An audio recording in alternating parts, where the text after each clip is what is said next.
Good evening, everyone, and welcome to tonight's lecture presentation from Columbia GSAPP.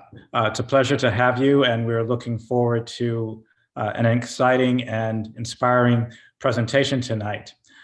Before we get started, I'd just like to do an acknowledgement. Tonight, we gather in Lenape-Hoking, the unceded ancestral homeland of the Lenape peoples. I ask you to join me in acknowledging the Lenape community, their traditional territory, elders, ancestors, and future generations, and in acknowledging as a school that Columbia, like New York City and the United States as a nation, was founded upon the exclusion and erasures of many indigenous peoples. GSAPP is committed to addressing the deep history of erasure of indigenous knowledge in the professions of the built environment generally, and in the Western tradition of architectural education specifically. With this, GSAPP commits to confronting these institutional legacies as agents of colonialism and to honoring indigenous knowledge in its curriculum. Tonight, it is my pleasure to welcome Olalekan Jeyifous to Columbia GSAPP. Lake, as he is affectionately called, is a visionary, full stop, without any conditions, nor any reservations. And I should probably just stop there. No other superlatives are needed. And I could say that that is all the introduction that this audience needs to hear. However, because I am a bit of a fanboy about Lake's work, let me tell you a little bit about Lake. Lake is a Brooklyn-born artist, a Brooklyn-based artist, born in Nigeria, trained as an architect with a Bachelor of Architecture degree from Cornell University, whose work reimagines social spaces that examine the relationships between architecture, community, and the environment. Additionally, his work confronts social issues through installations, large-scale murals, large-scale public works, 3D computer models that reflect ideas and about the future, and let's say, not so future architectural imaginaries. Lake's work challenges us to consider relationships between art, politics, popular culture, and the cultural imaginary as these relationships inform urban spaces. Lake's list of exhibits is quite long. I'll just give you a few. His work has been included in the 7th Athens Biennale in Athens, Greece, the Rhizomes exhibition at Le Buzz Sous-Marine in Bordeaux, France, as part of the Mothership Voyage to Afrofuturism at the Oakland Museum in Oakland, California. His work was shown at the 2021 Venice Architecture Biennale, the Reconstructions, Architecture and Blackness exhibition, Architecture and Blackness in America exhibition at the Museum of Modern Art in 2021, and the African Mobilities at the Architecture Museum de München in Munich, Germany, just to name a few. Lake is also the recipient of a number of fellowships, including being named as a 2021 United States Artist Fellow, a Fellow of the New York Foundation for the Arts in 2020, a Bellagio Center Fellow from the Rockefeller Foundation in 2019, a McDowell Colony Fellow, a McDowell Fellow, I should say, as well as the recipient of a New York Public Design Commission Award for Excellence in Design in 2020, as well as the prestigious Emerging Voices Award from the Architectural League, also in 2020. His academic resume includes a visiting lecturer at Cornell University and visiting professor at Yale University School of Architecture. And I would be remiss if I did not mention that Lake is also a co-conspirator and founding member of the Black Reconstruction Collective. So there you have it, a little bit about Lake in terms of his bio and his CV, but I am sure that, that my introduction fails to compare with what we are going to see from Lake tonight. So without further ado, it's my pleasure to introduce Lake Jeyifous. And I'll turn it over to you, Lake. Thank you, Mario, for that dazzling introduction. I really appreciate it. And of course, to GSAPP for inviting me to discuss my work this evening, and everyone who is in attendance today. You know, as Mario mentioned, my kind of work spans from large-scale public installation to, you know, more visual exhibit work, in which I really deploy a kind of sci-fi, Afrofuturist, Afro-surrealist lens in creating these architectural utopias or protopias or heterotopias, as a means to examine a variety of contemporary geopolitical, mythocultural, economic, environmental realities. And so in that vein, I'm going to take you through several of these works and kind of discuss both my conceptual process, you know, and how I really develop and think through these particular projects, as well as kind of the trajectory of these types of works. So I hope everyone can see the screen. And so here I have, again, the title, Architectural Utopian Dystopianisms, Afro-Surrealist Co-Atemporal Fictions. A lot of my work is often referred to as Afrofuturist. I'm fine with that designation. I think it is serviceable as kind of an entree into the sort of work that I produce.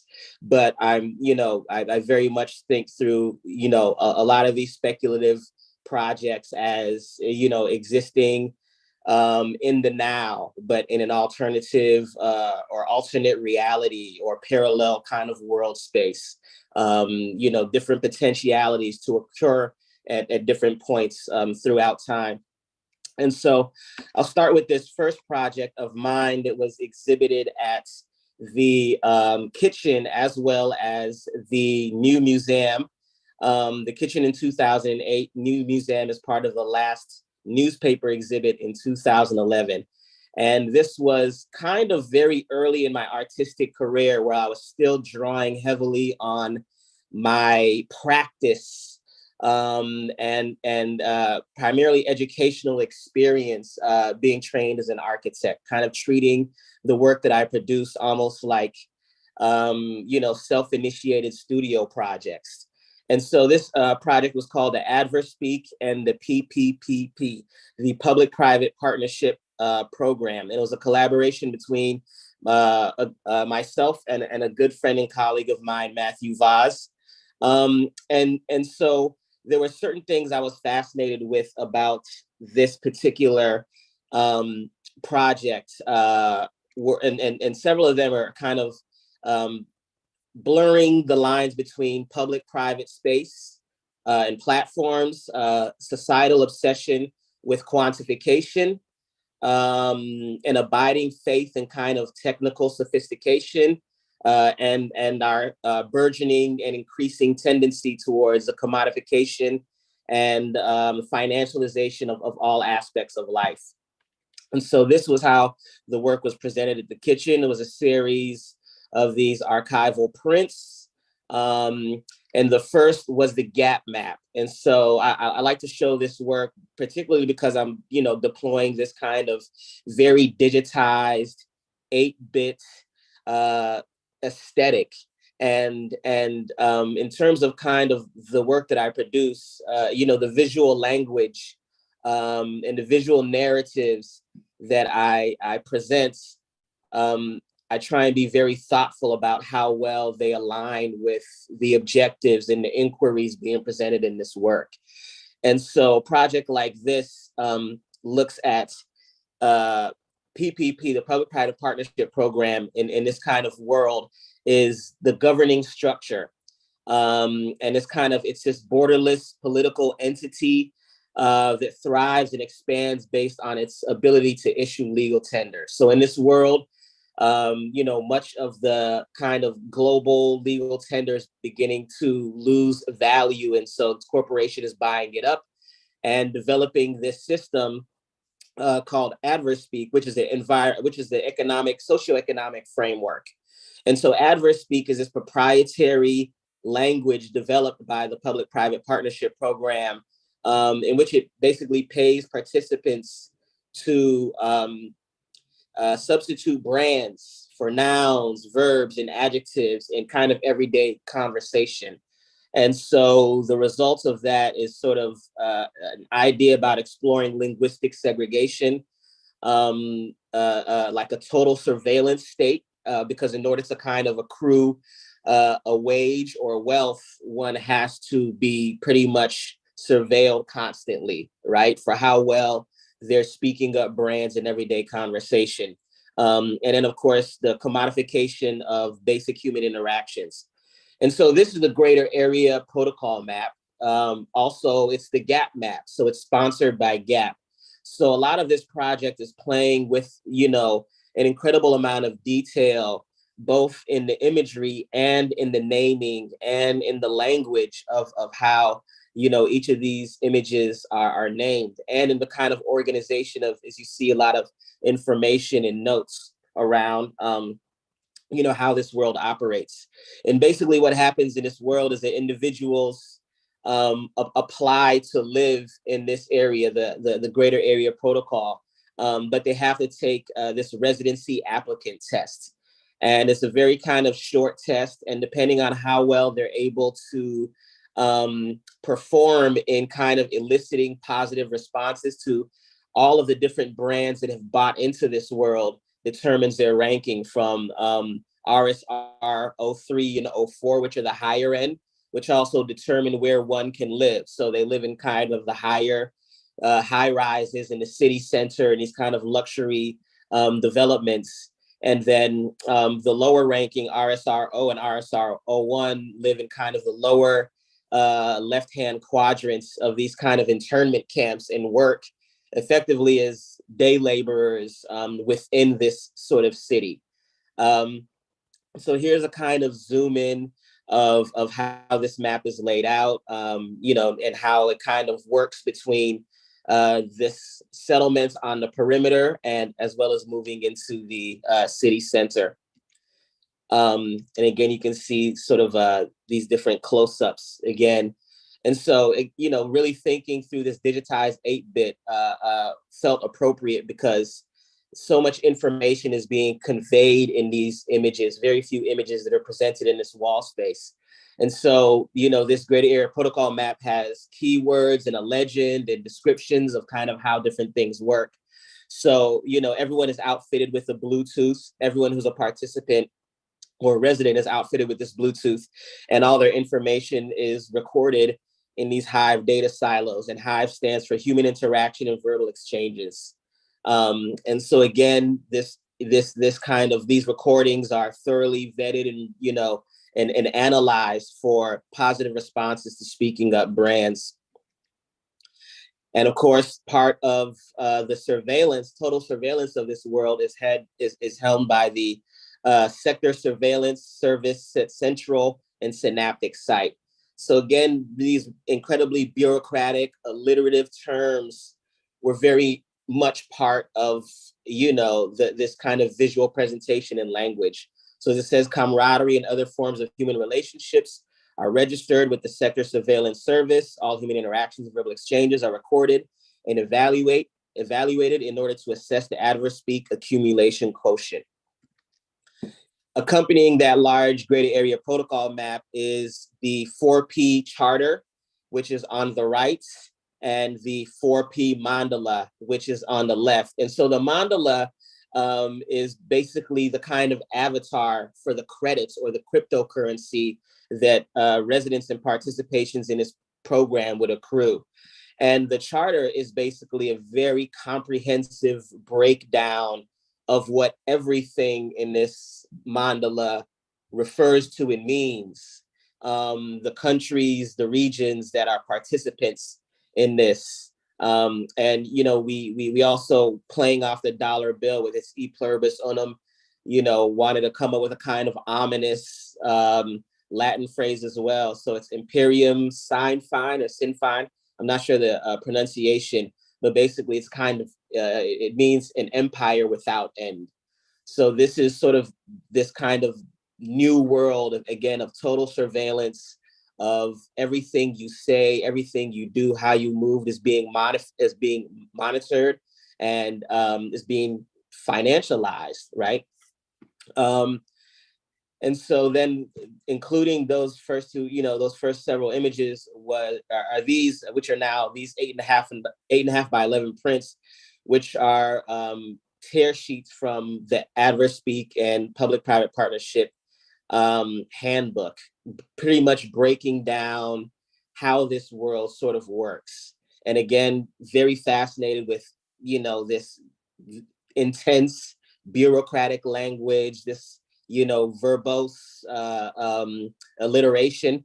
So this is the construct to calculate the quantifiable quality of adverse speak quotient, otherwise known as the 2C3Q. And you have these for each of the brands that you're responsible for promoting. And so it's broken down to, negative, positive responses for nouns, verbs, adverbs, adjectives, and the kind of sort of responses one is able to elicit. So this would be in someone's kind of, year-end dossier for review. And so on the right is the aptitude test you would take, the 5AC3, which is the average applicant aptitude for adverse speak advocate candidacy. And so it's just a kind of simple tree sort of, test, but where you end up in the end determines your particular ranking. And then the 6AQ to the left is the appended algorithm for the average annual adverse speaks accumulation. And so, that was kind of my first exercise in this sort of world building. And again, being so close to, this is kind of very early in my career of being a sort of visual artist and again, relying heavily on this kind of architectural background, on the conventions of architecture, drawing and language to really present this project. Moving on from there, New Lagos is a collaboration that I did with another friend and colleague, Wale Oyejide, who runs this menswear line called Ikere Jones.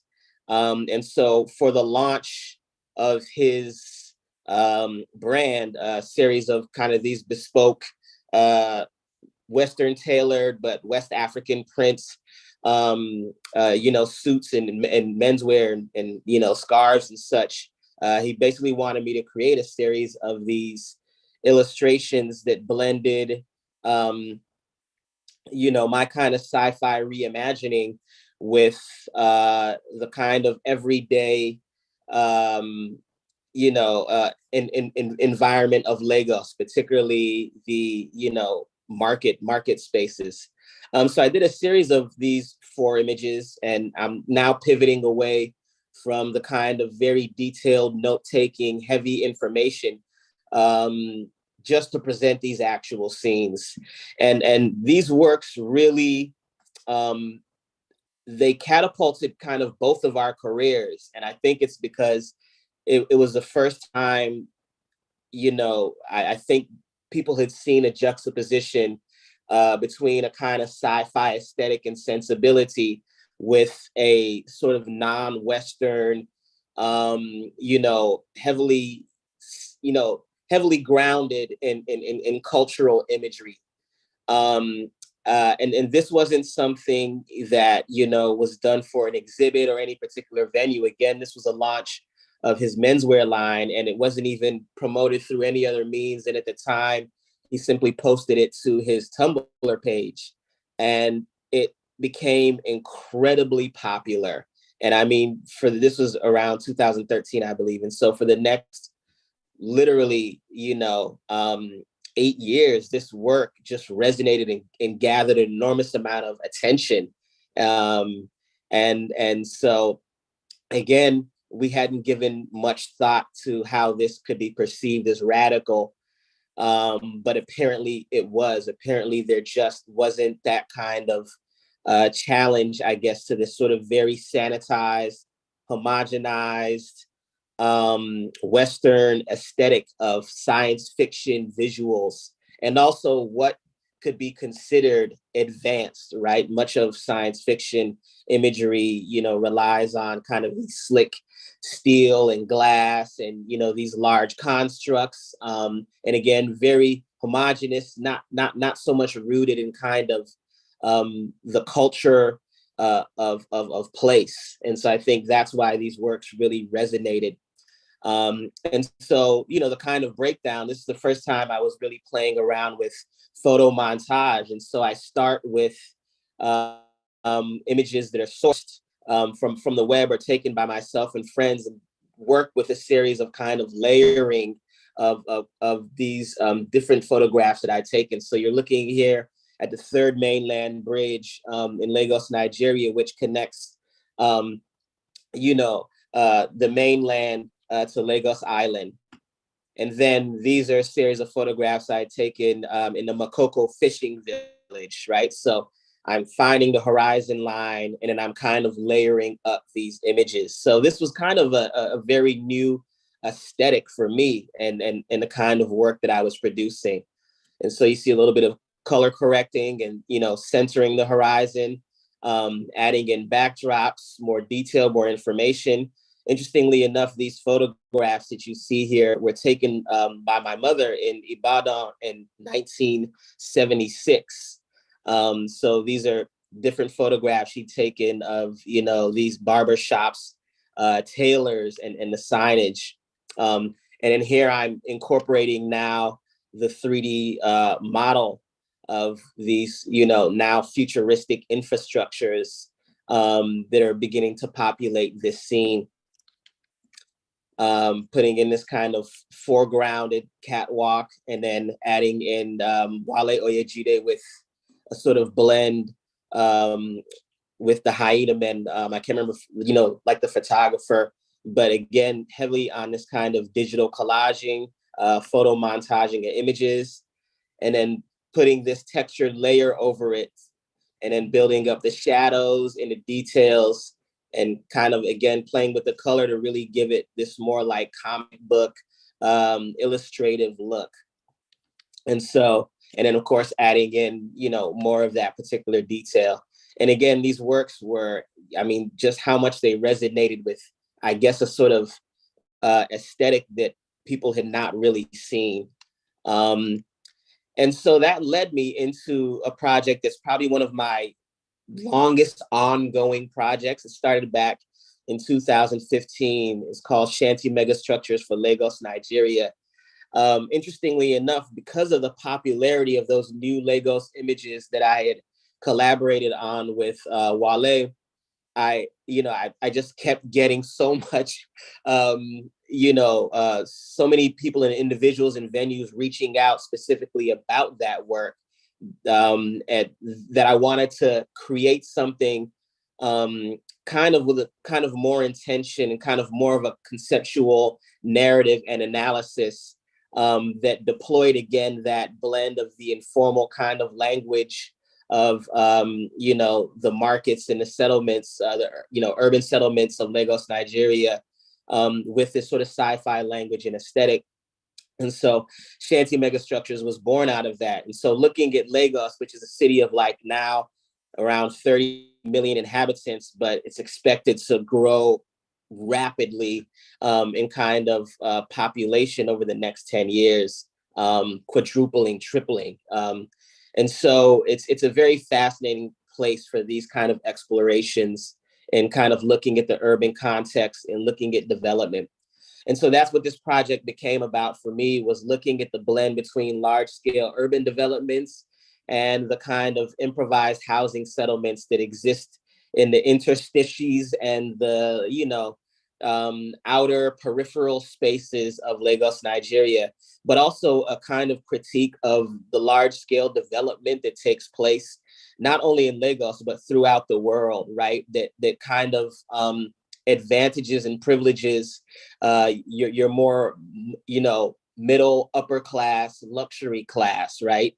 And at worst, ignores communities like Makoko on the right, and at best ignores communities like Makoko on the right, and at worst, completely destroys, displaces, bulldozes these communities. And I like to show these images of Ida B. Wells' homes in Chicago, Illinois, simply because this isn't something that's specific to Lagos. It happens all over the world. The kind of eminent domain and the reclamation of neighborhoods and the destruction of, these project homes that house so many people, and then the rebuilding of these kind of luxury developments, sometimes mixed use, sometimes ostensibly there is room made for below market rates renters, or right of first refusal for the communities that live there before being displaced. But we know that often doesn't work out at all in favor for anyone who had been a long-time resident. So again, that kind of juxtaposition of these two aspects of Lagos, Nigeria, is kind of very high-end, rent-seeking, massive developments, venture capitalist investments with this kind of very essential market culture that really drives much of the society. And so in a sense, it started as sort of skyrise projects that I had centered right on the Third Mainland Bridge, which is known for intense traffic, just, kind of endemic of so many problems that the city faces with infrastructure and overpopulation. So I wanted to create these large developments and interweaving and interconnecting of, public and private and park and greenland space and fish farm and, public transportation and the like. They connected to, Makoko villages, which is located at the foot of kind of the entrance onto the Third Mainland Bridge.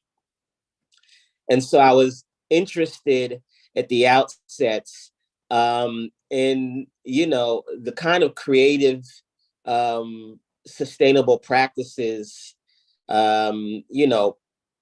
exhibited and demonstrated by a lot of these slum settlements, which are actually, highly self-organized and really, perform a lot of these sustainable practices, both as a function of necessity as well as ingenuity. And I wanted to kind of project that into this really massive scale, constructs that built in the image of, and the language and the building typology and material language of these communities. But I got invited to participate in the 2015 Shenzhen Biennial. And so I decided, to kind of pare away, all of the detail and the note-taking and the breakdown and the kind of architectural presentation, as you saw in projects like Adverspeak. And it became much more about just these very simple photo montages showing this reimagined settlement at the scale of large scale, scale of colossal urban developments placed into these areas of privileged luxury real estate throughout Nigeria.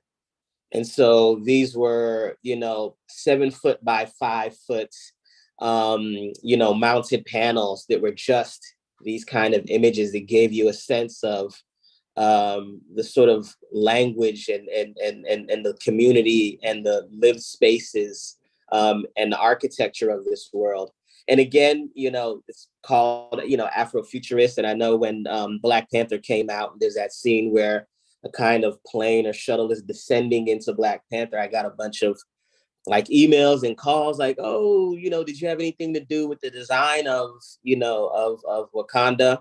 So it was interesting. But again, I think just the lack of imagery like this, the lack of really kind of challenging the Western notion of science fiction, technological advancement, what it looks like, what it means, the communities that it services that are part of this world.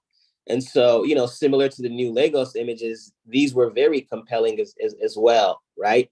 As for so many of the reasons that I, just mentioned. And so these scenes are, again, they're a blend of site images that myself have taken and a friend and colleague had taken throughout Mozambique and Johannesburg and Cape Town in South Africa, and then building them up with, all of these different elements, people, vegetation, laundry lines of clothing, and then, building in these these computer models, these kind of digital models, and then really setting it into a scene that carries so much interesting narrative in and of itself. Again, without relying on all the different note taking and such. And so, I also created a series of these 3D VR scapes, just so people could really get a sense of the scale of this world, right? Because just in the photo montage, these spaces are incredibly massive, right? And so I just created these kind of still vantage points that showed, what it looks like to kind of, be located somewhere in this world, in these particular scenes. Let's go forward to the next slide. And so I did, about three versions of these, again, placing individuals, right there within the site. And again, this one shows how, the sort of space frame and how this particular world builds up, and really what it looks like to occupy a particular point, in this world.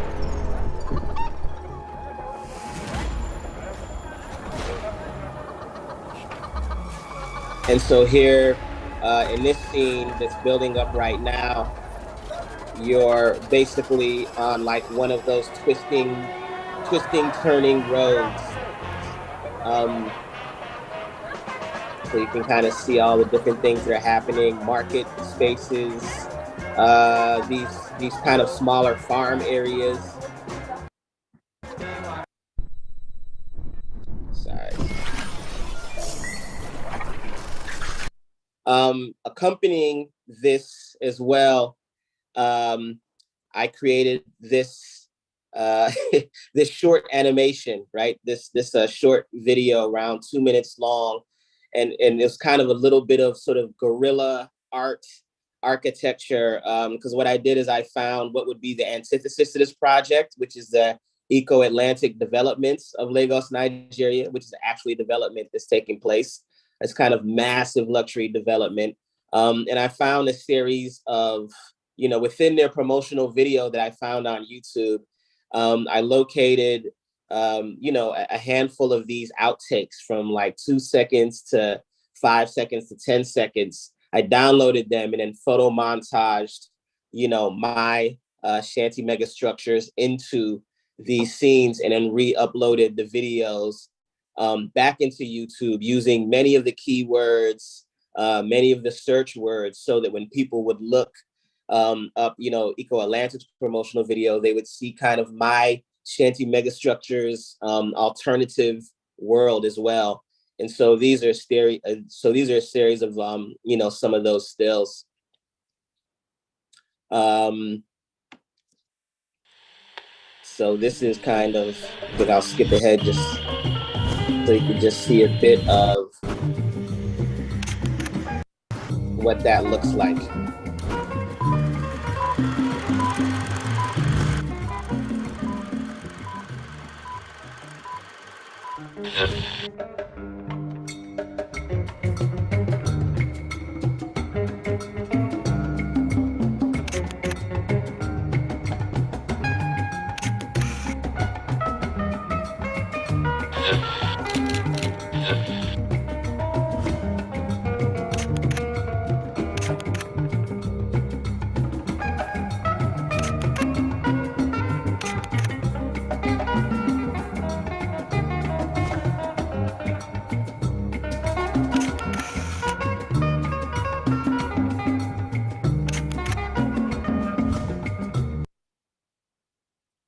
So that gives you a kind of sense of that. The next iteration of this project was part of this exhibit called African Mobilities. And so this is an exhibit that was curated by Dr. Mpo Matsipa, who I've also collaborated with on a further extension of this project.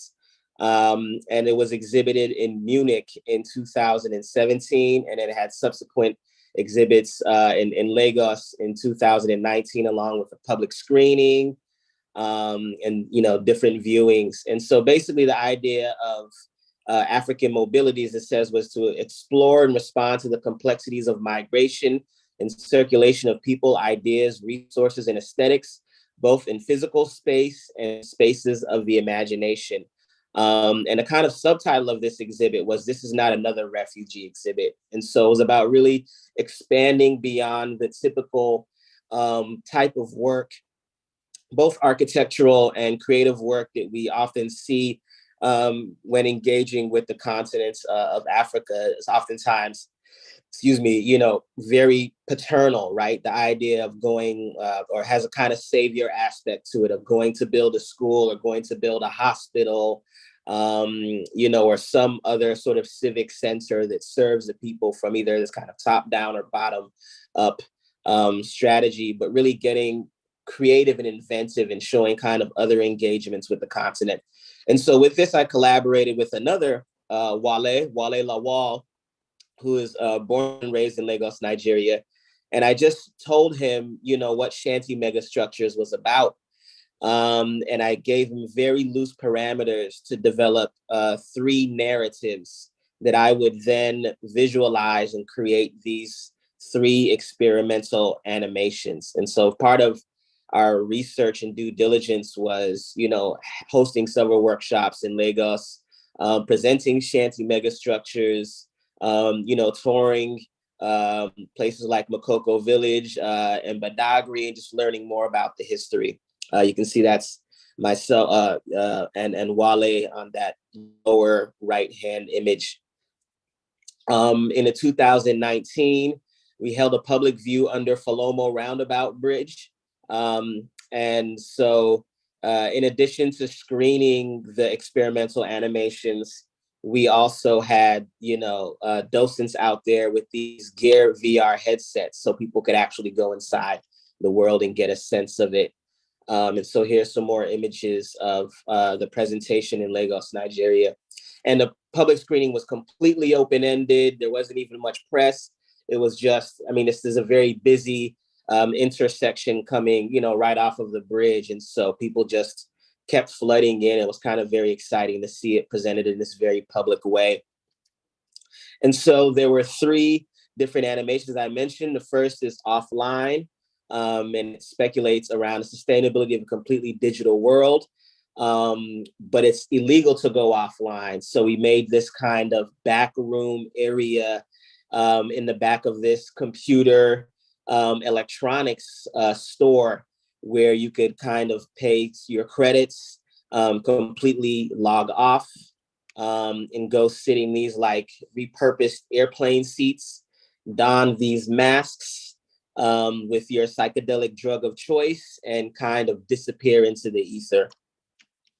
The other one was Ominira, which means freedom in Yoruba. And it explores the property rights of, kind of local African mobilities to a legal fishing adventure of 2 scavengers. It was a father and a daughter who live.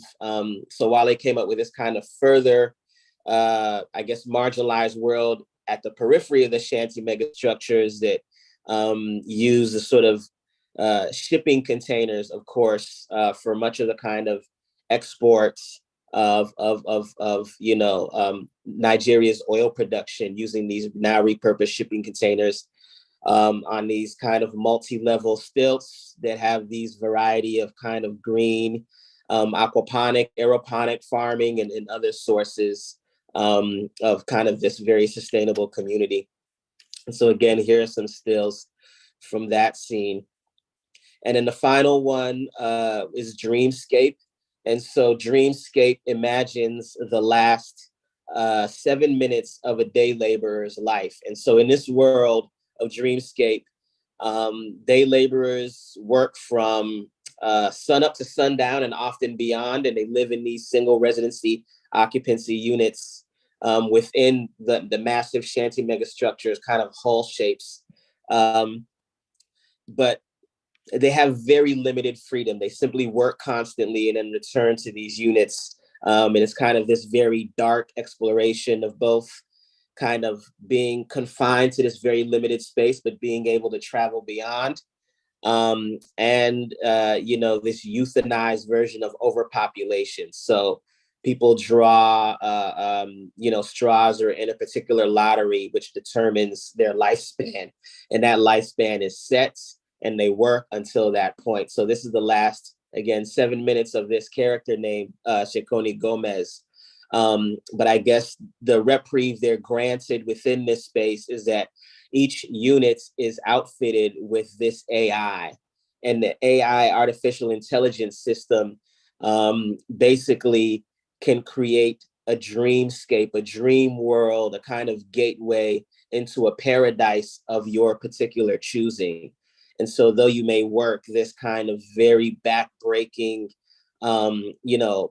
performing this labor throughout the day, at night you could exist thousands of years in this kind of dreamscape. So this kind of goes through the scene. And again, the last, 5-7 minutes of this laborer's life.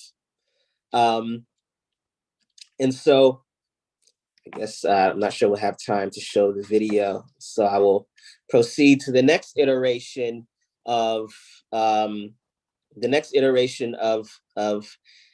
megastructures is now the Anarcho-Knots. And so where Shanty megastructures was fascinated with the architecture of this world, with the kind of extending visibility to these marginalized communities, to presenting them in the future, saying that they exist not only as participants, but contributors, to this futuristic world. The Anarcho-Knots is now moving into the interior of these spaces, where I'm looking at what these characters and individuals might look like. And so this is like a post-capitalist, post-industrial world, of course, of kind of severe resource scarcity, of, deep climate crisis, but the sort of resilience of the individuals within these communities to repurpose and upcycle and readapt the kind of digital e-waste, digital detritus, electronic e-waste, of all of these kind of elements that are sort of left behind, right? There's sort of a massive e-waste issue, that we have, which reflects sort of the sort of revolving door of obsolete technologies and where they all end up in these incredibly toxic landfills. So in this world, I'm looking at the kind of ingenuity and the resilience of these characters, and how they managed to create these air infiltration masks, selling canisters of renewable energy. This is a mobile aquaponic hover farm that travels throughout neighborhoods, providing produce, sustenance for the communities. Public transportation, a kind of reimagining of the motorcycles called the Okada that we see in Lagos, as well, of course, throughout the rest of Africa, the Middle East, Southeast Asia, as well, the tuk-tuk, which is the three-wheeled vehicle. So this is kind of this sci-fi hover, double height, multi-passenger, informal kind of transportation. How students, children are learning. So, we have these group of kids, they're wearing these chest plates that are hard drives, where programs can be loaded into these hard drives, and they're wearing these goggles that allow for AR, augmented reality, right? So they can kind of go on class field trips through these particular goggles. Again, just kind of reimagining this world. We have this kid here on the left going around amplifying, cell and Wi-Fi frequency. On the right is an amphibious autoponic vertical farm trawler and duplex housing unit. And so again, just really fascinated with combining these characters with these elements of body modification, of kind of inventive, like this mobile water port here. These kind of fascinating inventions. And so again, here's how the images start. I kind of isolate the elements of the image that I want to use as a foundation for creating these kind of very lo-fi black and white halftone images. And so on the left, you see it's a blend of the SketchUp model matched to the perspective of this truck and these hover elements added in, and of course the plantings and vegetation. And as part of, I'm fascinated in how I'm showing work as an architect and how I'm showing work as an artist. And so as Mario mentioned when reading through a little bit of my CV, I've shown in these pretty exciting and impressive spaces, but in keeping with the very hands-on, again, lo-fi nature of these particular images, much of how I'm showing these works is kind of returning them to this, to the urban spaces and putting them on these various surfaces, just as kind of form of, slap up stickers and street arts that you see around a lot. So this is this is my ongoing exhibit of these works. It takes place often in my Brooklyn neighborhood on all these different, urban infrastructures. And so now it's moving into, really after Shanty megastructures, and interestingly enough, I was born in Lagos, but I left it 6 years. So I was born in Nigeria in Ibadan, lived in Ile-Ife, the shirt that I'm wearing, Ile-Ife, up until I was around 6-7 years old, and hadn't returned to Lagos in, 30 years at the time. And so people kept asking me, like, when am I, I've been such a long time resident of Brooklyn, New York. When am I going to kind of return and think through reimagining Brooklyn, New York? And so at the onset of the pandemic, I started this project called the Brooklyn afro-eco agro futures. And so this is a little bit into my process. I collect an enormous amount of 3D assets, of photo, real assets, of characters. Again, so much of the images that I create are much more rooted in collage than I think a lot of people may realize. And so here's an example of all of those kind of, again, 3D assets that I place into my work, but also tons of photographs I've collected and shot of, bodega storefront. Because similar to Shanty megastructures for Lagos, I was then fascinated with the everyday architecture, infrastructure, kind of urban landscape of places in New York like Brooklyn, of the bodega, of the rooftops, and the conversation around air rights of the alleyways. So I started with taking these pictures. And so this is from my roof, right here in my apartment, right upstairs. And then building in, again, these really dense sort of green worlds. And so this is called Bodega Eco Haven. So it started with that kind of photo montage from my roof, but then I constructed 3D models around it so you can get different views. And again, this is on my roof looking back towards the stairwell. And so on the right, you see kind of the reimagining. It was a very hot summer. So, just thinking what a freshwater marsh, how refreshing, that would feel. So I'm just really creating these images. And again, part of walking around Brooklyn and taking these photographs, and building my world into it was inspired by the pandemic and us witnessing in real time this sort of collapse, or at least untenable nature of the infrastructures and the systems that are supposed to maintain us, as citizens of this country, everything from living wage to healthcare to adequate education, really seeing the failings of these systems. So imagining what it would look like, beyond these systems and kind of building up this sort of world of our own. And so this is like this massive drone farm, automated drone farm, that's occupying which is currently this kind of salvage yard a few blocks away from where I live. But now you see it's kind of built up into this.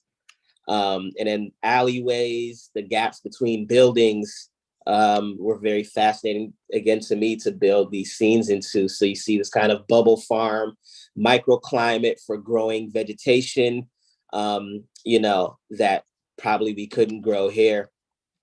And then finally, I began looking at the MTA, the train system, which is going to lead into the project that I presented at NOMA, at the Museum of Modern Art, MoMA, called the Frozen Neighborhoods. And so this is another view of my roof.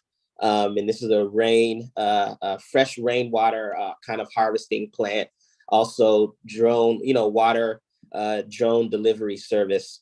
And so as well, this kind of roof garden with these, petals, solar petals that kind of open up, that power the building. And so you see these individuals kind of walking through this roof garden. So what I presented for reconstructions, as Mario mentioned, which is an exhibit of 12 Black architects who were invited to really reimagine cities and think through, the notion of analyzing and reimagining these kind of city spaces. I selected Brooklyn, and I created this kind of precedent where, the impact of global climate change, it became so dire that the federal government passed a series of legislations to reduce these greenhouse gas emissions. One of them being the mobility credits, which effectively each individual, community, household, family, what have you, is granted a finite mobile credit that determines where they can go, where they can travel, how far they can travel, how often they can travel outside of their community. And I placed it within the kind of free market environment where mobility credits can be bought out. So if you're rich and you can buy more mobility credits, you buy them up and you can travel kind of as often as you want. And so on the other hand, poorer communities were selling much of theirs instead to produce, to kind of produce enough capital to then create these worlds.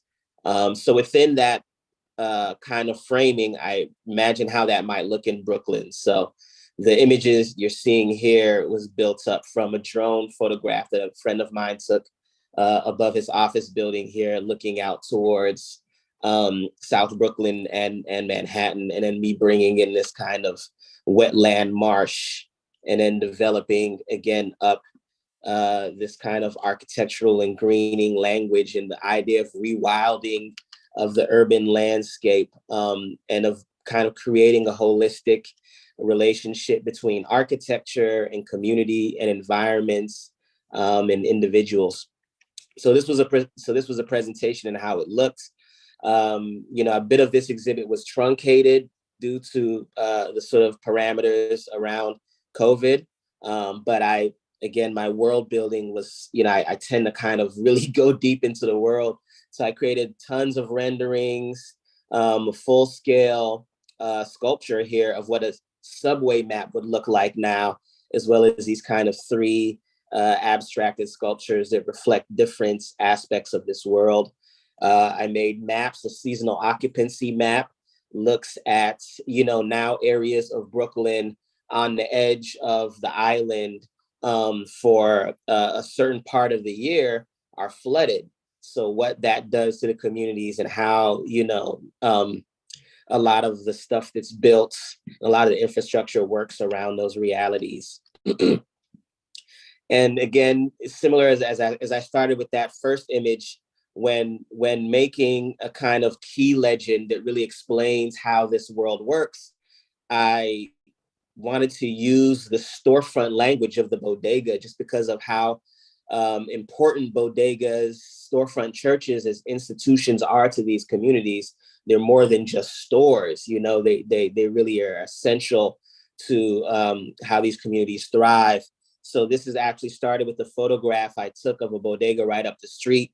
Then I placed in all these different posters and so much information around, you know, the different technologies in this world, the different maps, the flood zones, the heat map, farming map, the new subway map, which is kind of the second part of this conversation, where, you know, now that the subway is no longer running, you know, I had community members and individuals kind of take over, you know, the subways and use them as now these spaces, these virtual spaces for travel, virtual travel, for social public engagement, for social public programming, for learning, for school, as such, the substation. So this is the East New York substation code room. Much of the kind of nerve center of the technology of how the aquaponic systems work, how the seed systems and the plant and water systems work, and how, you know, the different programs and hardware for, you know, the new MTA program. You know, MTA now it was known as, of course, the Metropolitan Transit Authority, but now known in this world as main threshold access. So this is an example of the code room where all of that is kind of being worked out and controlled remotely.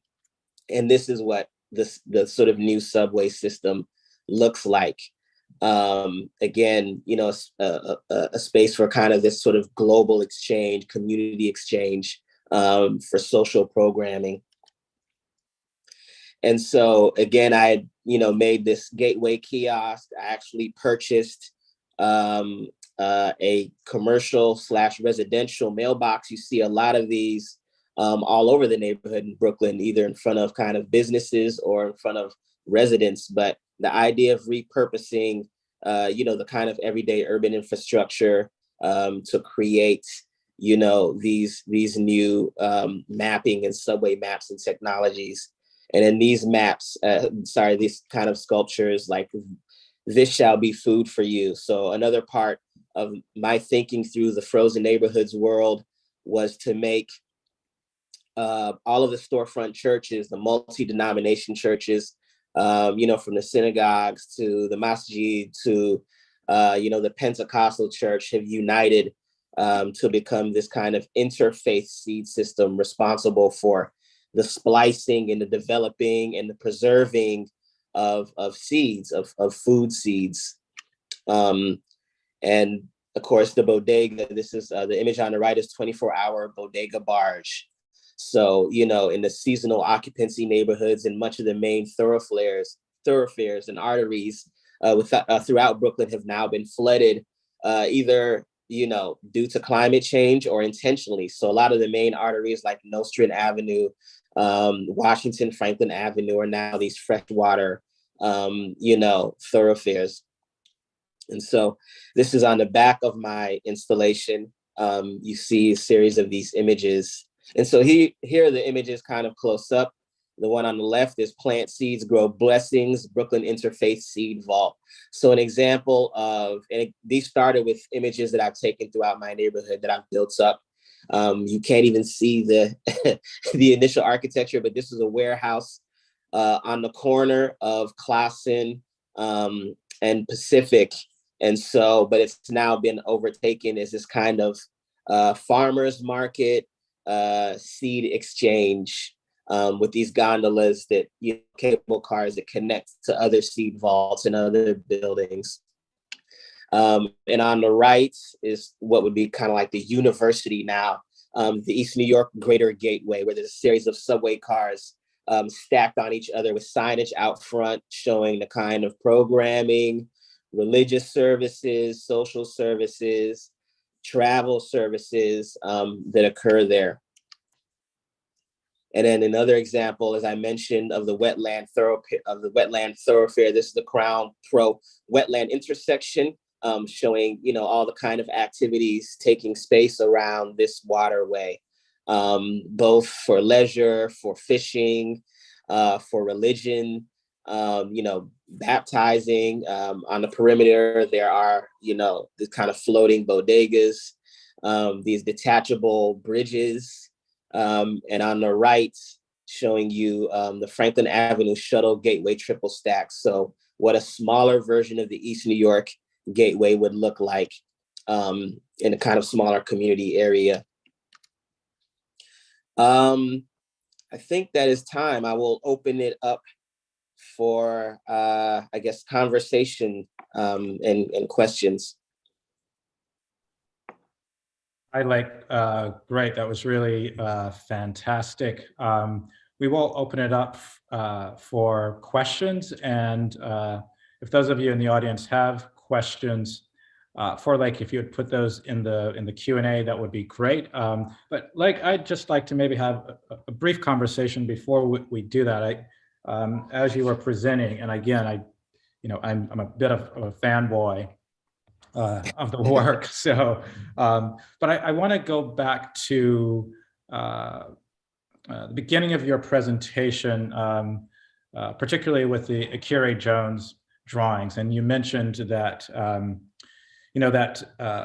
for many people they had not really seen this kind of work before, and that it presented a different kind of aesthetic. And perhaps this isn't so much of a question, but it also seems to me that maybe that also revealed the kind of ignorance of the global North about the global South. Absolutely. That many places on the continent, also, for example, places in India, cell phone penetration was much deeper, or is much deeper than it was in Europe or the US, in the early 2000s. And I recall that some of the early work that my colleague Mabel Wilson and I were doing research in Johannesburg, for example, discovering that in some parts of Soweto, for example, people had more, 2 or 3 cell phones. Yeah, absolutely. And that for, and even in some of the, let's say, sort of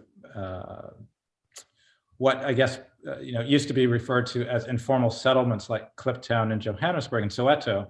I think, just about every dwelling had a satellite dish and a flat screen.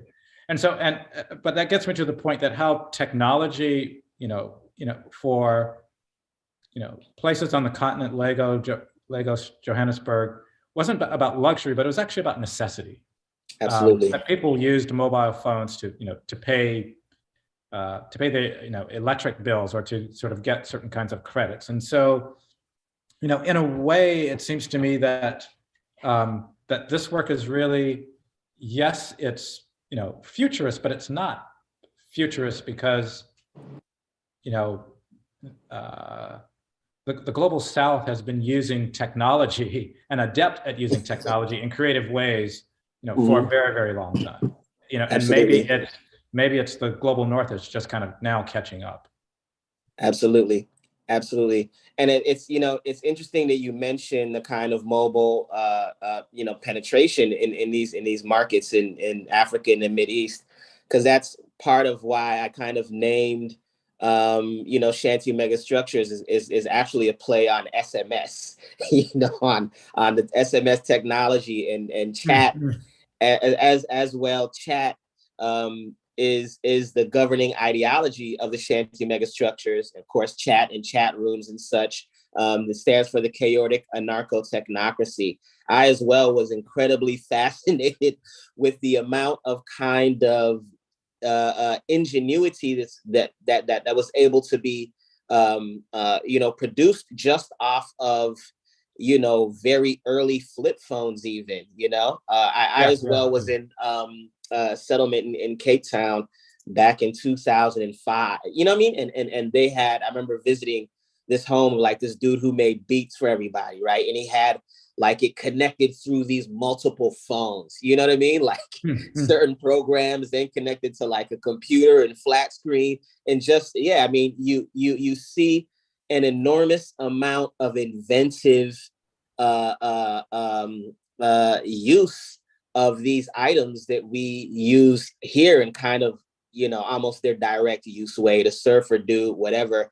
That also inspired the Anarcho-Knots, So, the kind of imagery around the Anarcho-Knots is very much about repurposing, recycling, upcycling, finding new uses for these particular technologies to really speak to the fact that, this aspect of being present, not even necessarily just futuristic, is so much a part of life of these communities and spaces, and also entrenching a sci-fi-ness and aesthetic deeply into culture. So much of the Western interpretation is both to suppress fashion, to suppress style, right? So much of what we see, and particularly the kind of cinematic reimagining of sci-fi, is that, in this new world, we all dress the same, we all wear the same clothing, we all have to speak the same in order to kind of manage either our emotions or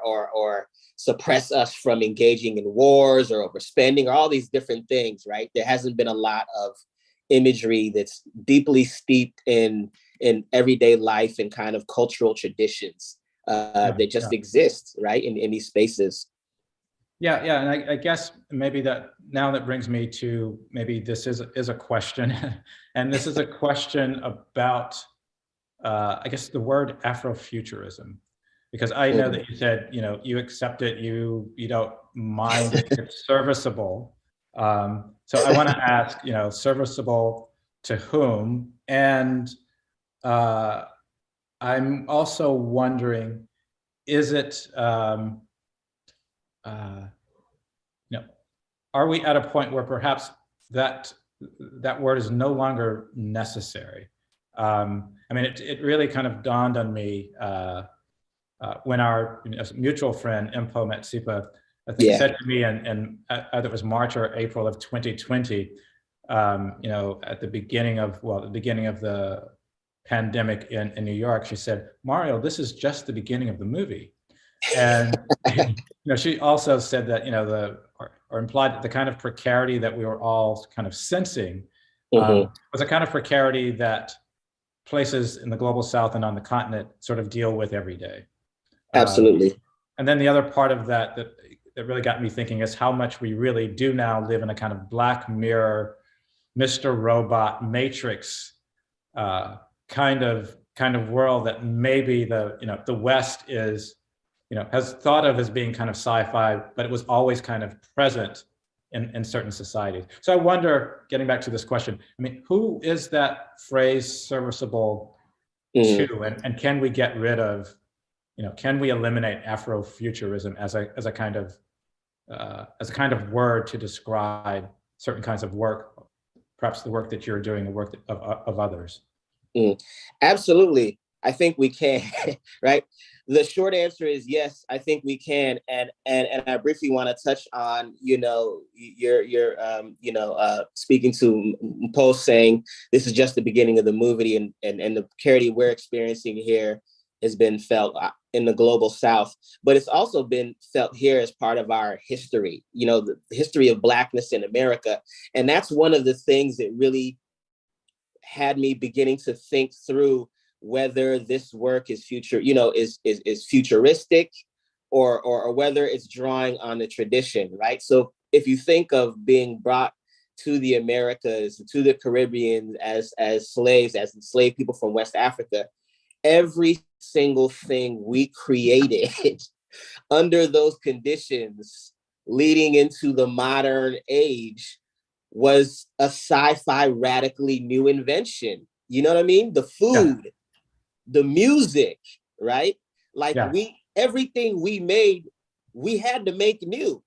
There was not even on the scale of the transatlantic slave trade, there was not even a precedent anywhere else in human history for what we did in the Americas and in the Caribbean, and everything we created, from food, infrastructure, family life, to music, to what have you.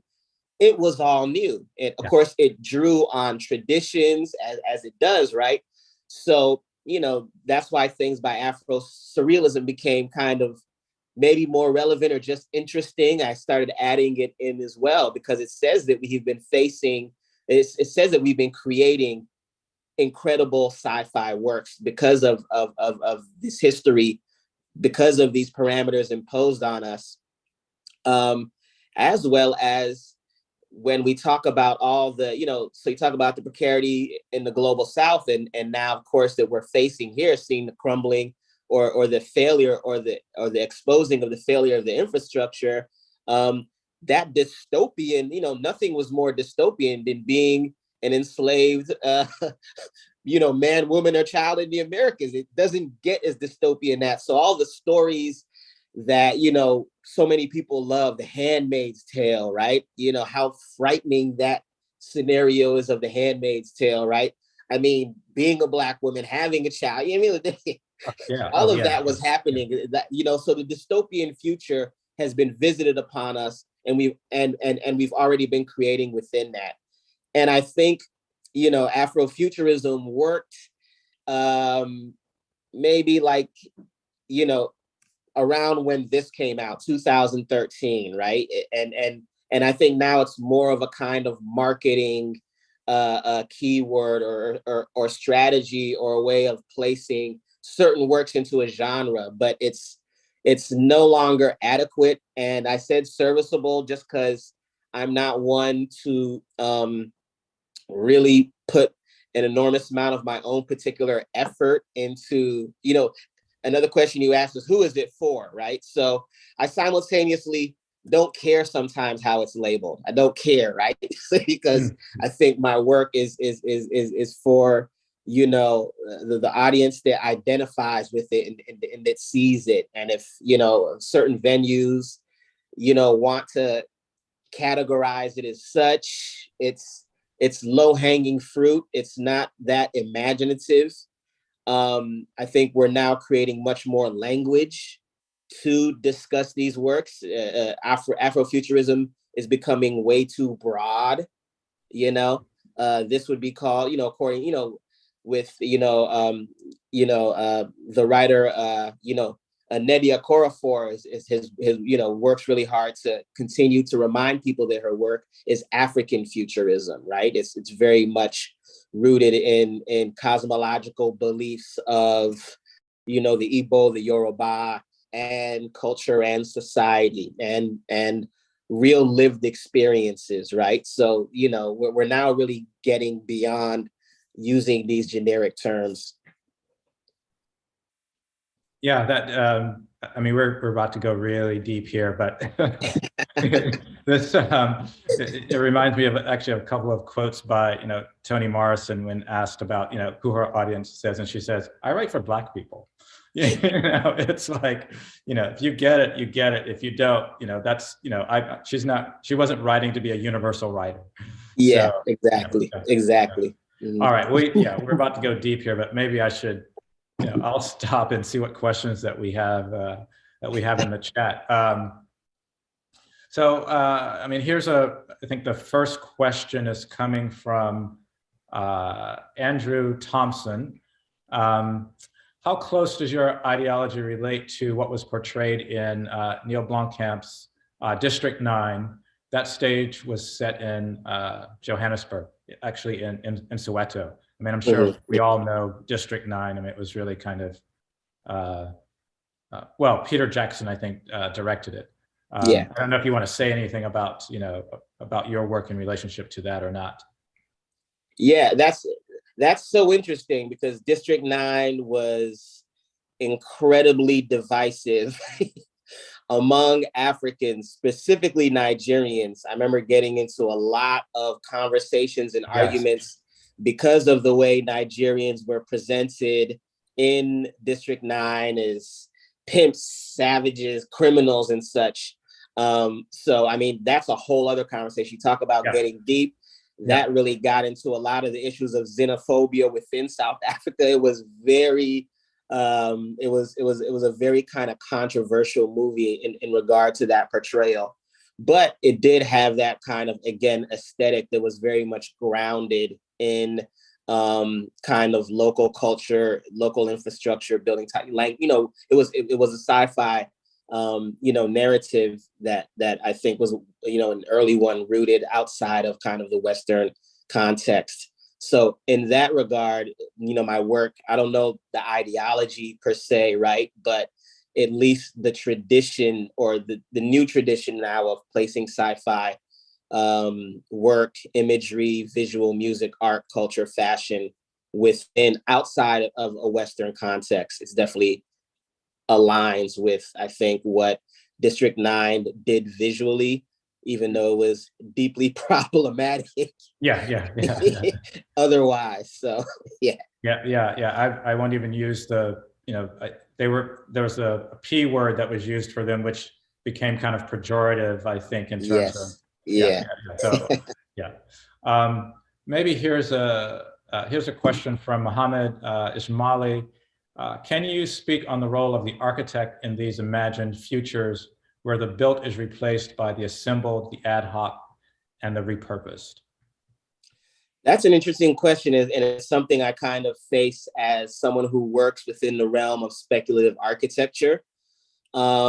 And I, you know, I've faced kind of criticism, confrontation, pushback around these works, particularly when they look dystopian. And I say this a lot, that architecture in the kind of public imagination, and a lot of how we learn it in schools, is about solutions, you know what I mean? And the power of architecture and design to solve or address a variety of, you know, social, political, environmental issues. And on one hand, the work can do that in certain instances, but it must be supported by the systems and infrastructures. And in other instances, practicing as a traditional architecture and producing in kind of very precarious neighborhoods and communities where there may not be the kind of infrastructure to support long-term the well-meaning architectural works.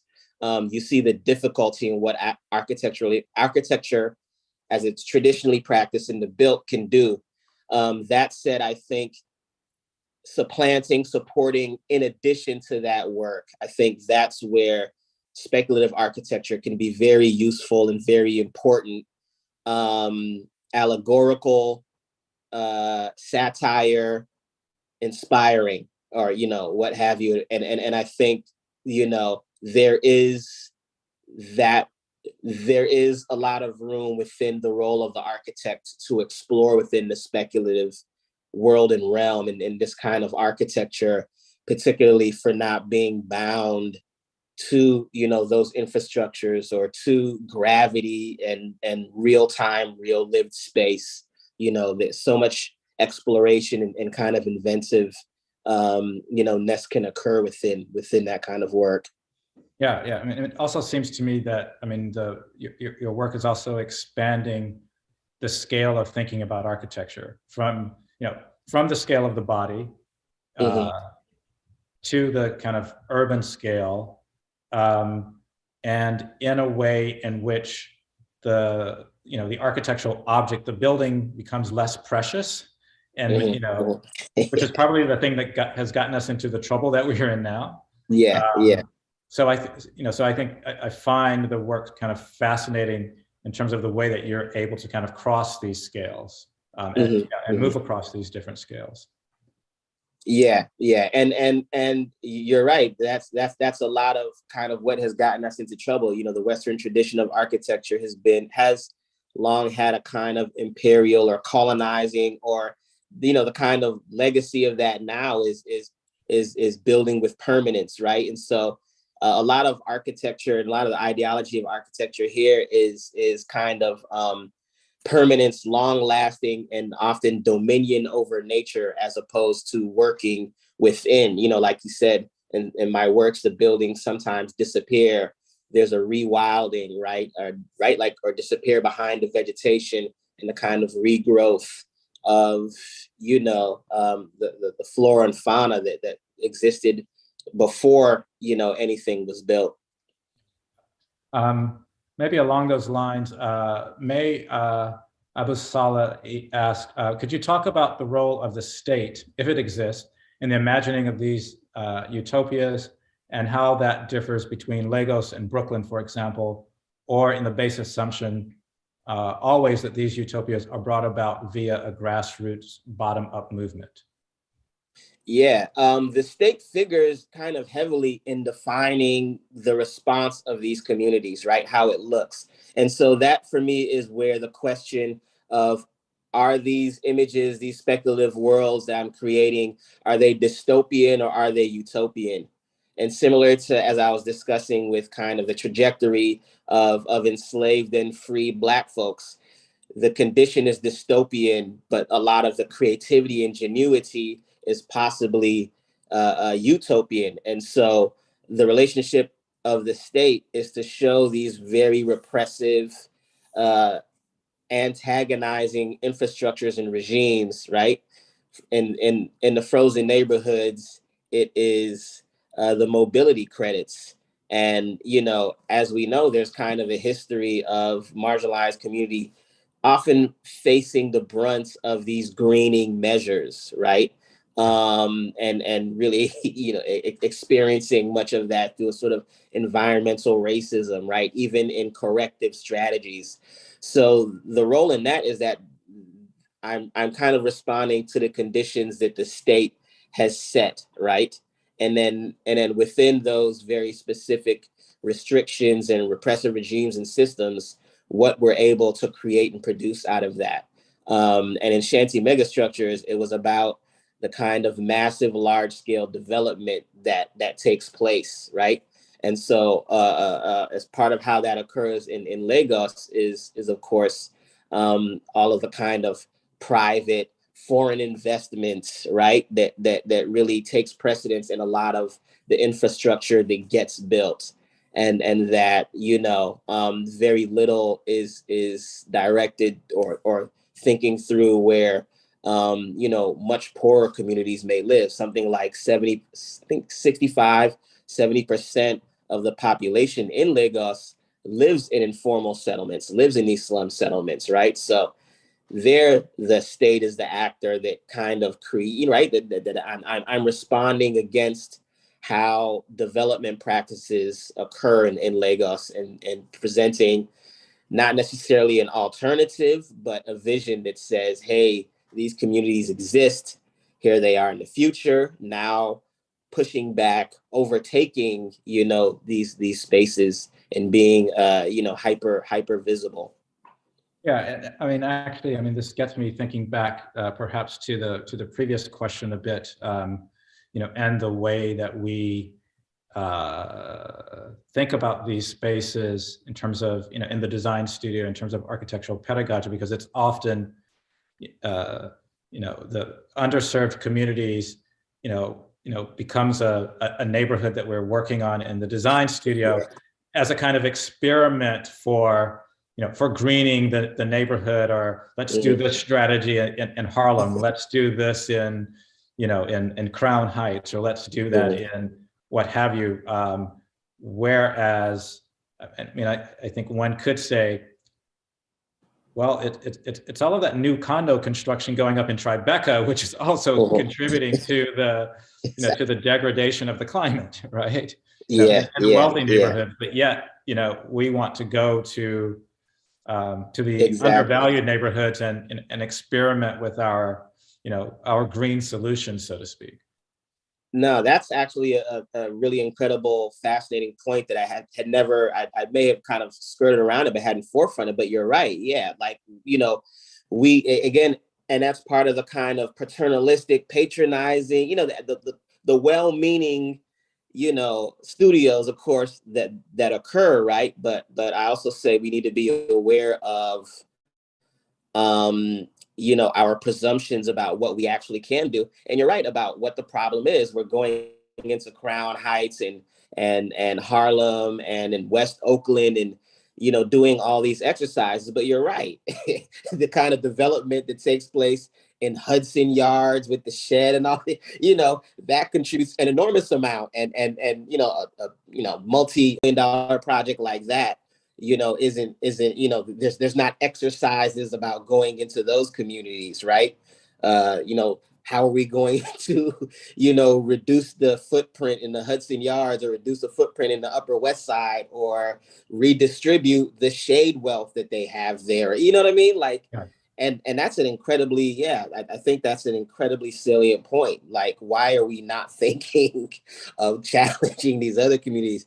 And that then becomes, again, the danger of that very paternalistic way of thinking about architecture. Like, we're going to come in and do good in this community, right? Rather than challenging the places that are producing a lot of, the carbon emissions and massive footprints and what have you. All right, great. Here's actually, we have a series of questions from Will Cowell.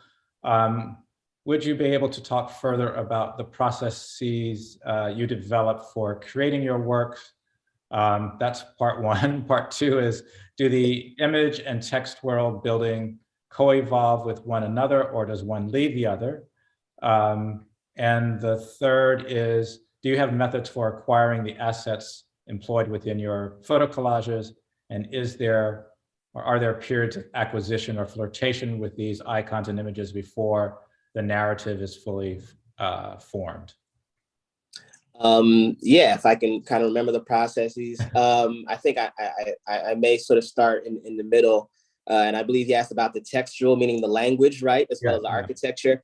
Yeah, there's a kind of dance that occurs between that. And I continue to evolve the language as I revisit these images, right? So, New Lagos precedes Shanty megastructures, precedes African mobilities, precedes Anarcho-Knots, and I'm always working through. And again, back to the first one, even Adverse Speak in the public-private partnership program, language was very important.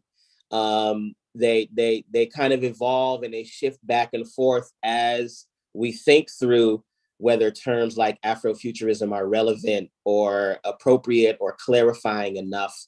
As I get feedback on the work, right? As I think through what aspects are utopian or dystopian, or as I present them in different venues, whether I'm showing it in an art space, in an exhibition space, or whether I'm presenting it here in a lecture at an architecture school. I'm very fascinated about how I'm speaking about this work, right? And so that's part of the collage too. Even what I decide to name these images, you know what I mean? Go forth often before, right, the work itself, or again, clarifies what the work might be about, and it, in addition, same thing with kind of the assets. Now, in regard to them, I've used things like Quixel Bridge or Sketchfab, or a lot of people don't know that I actually do the majority of building up these spaces and modeling the computer elements using SketchUp, and primarily because SketchUp has access to the 3D warehouse. So I can bring in all of these assets very, very quickly, and particularly for the 3D warehouse and SketchUp, they're all, free creative license in any commercial and private or personal, sense. Once you've, signed in and logged on, others might require getting rights, but I don't face much of that because I go particularly to like workplaces in venues that, have free sort of creative use and license. And so much of the remixes and the remixing of the imagery comes back and forth between looking at the assets and thinking about how I want to develop the narrative within, like the narrative within the images. You see a lot of my images are very visually dense. There's a lot of information from, again, the kind of architecture, the vegetation, or the scale figures, or a lot of the signage, or again, the kind of 3D assets that you find in there and how they're telling the story and how I'm really remixing them. Yeah. Yeah, I mean, one of the things among all of the things that I appreciate, one of this is kind of the saturation that yes, it's a, two-dimensional image, but it does, there seems to be, there's a kind of real atmosphere that one can kind of sense, as if there's this kind of depth to the screen, or even to the image when we're seeing it in a gallery that seems to not just be about the visual, but also somehow about being an embodied space, also having this kind of sensory conditions. One can begin to imagine what the fragrances might be of the plants, or of the or of the wetland on top of the roof, or what have you.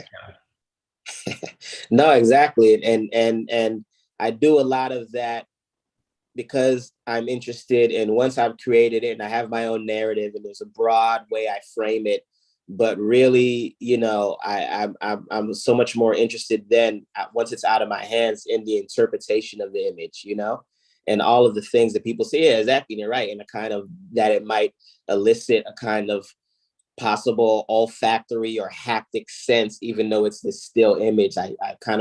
I'm thinking in that regard of that richness of it, which is why I want to further develop the work into more kind of virtual spaces where you can experience it as well, with possible touch or sound, or begin to really draw even more on the senses to pull you into these spaces. Yeah. Let's see, maybe one last question here, circle back to Andrew Thompson. And maybe I'll kind of preface this question. I know that you, in, let's say, discussing the role of the architect, which was, I think, one of the earlier questions, talked about, we're, taught to come up with solutions. And so I think this question maybe sort of is along those lines, and that is, do you see your ideas as one of the solutions, for example, to housing, for example, or to other conditions in the U.S.?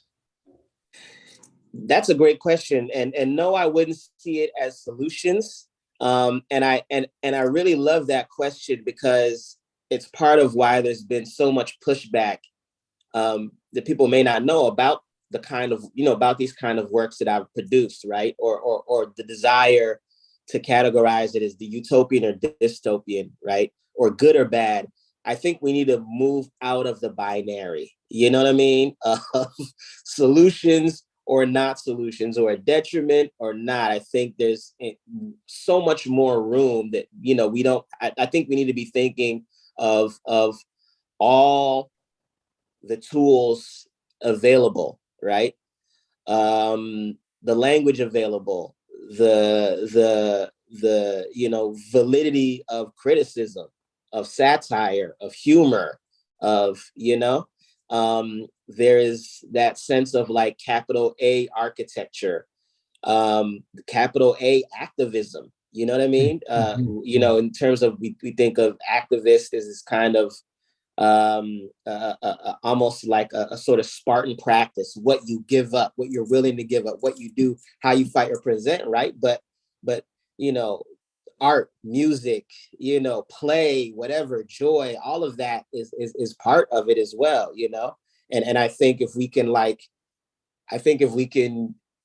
show this holistic view, right, around how we can think about issues. So the housing issue, this could be inspiring. It could be like a cautionary tale, right? It could highlight certain things, but I think it is useful, right? So I will say that I think the work that I do is useful in either contributing to a particular kind of discourse or questioning, certain things. And again, we have, we have a culture of placing value in that in which we can quantify immediately, right? Yeah. How many people are you housing? How many, or how is it, whatever. But we know there's so much more that goes into all of this world making, all of culture, all of the traditions that we exist within, that we have, that shape what our life looks like, right? And the prime example is you saying, you know, so many so many studios focus on going into these marginalized neighborhoods and don't go into, you know, what can be remade or unmade in these, you know, privilege or luxury neighborhood, you know, or you know, upscale, or you know, neighborhoods as well, right? And so by being so polarizing around solutions or not solutions, I think it creates a huge blind spot in what we, and how much we can really think through, and how much we can really expand and expound on a particular problem or issue, right? Great. Well, I know that you just landed back in New York, JFK, earlier today. So we won't keep you too much longer. Next time, hopefully we'll be able to do this in person, and then continue the conversation, you know, over a dinner, or, you know, or with a small gathering. But thank you so much for, you know, for a fantastic presentation. I know this is really just, you know, a snippet of your body of work, but it's really fantastic. And thank you so much for sharing this with our students and everyone else who was watching tonight. Absolutely. No, thank you very much for having me. And as well, it's always great to be in conversation with you. It's been a while. So I really appreciate the kind of thoughtful, going deep way you frame and make this conversation, I think, incredibly worthwhile and inspiring. And so thank you for that. And of course, thank you. It's weird being in Zoom. You know, you don't know who's out there, but to whoever's out there, and to the people who pose those very thoughtful questions, thank you for coming out tonight. I appreciate it. Thanks, everyone. Good night, and please, you know, attend our next lecture coming up, and have a good evening. Thank you.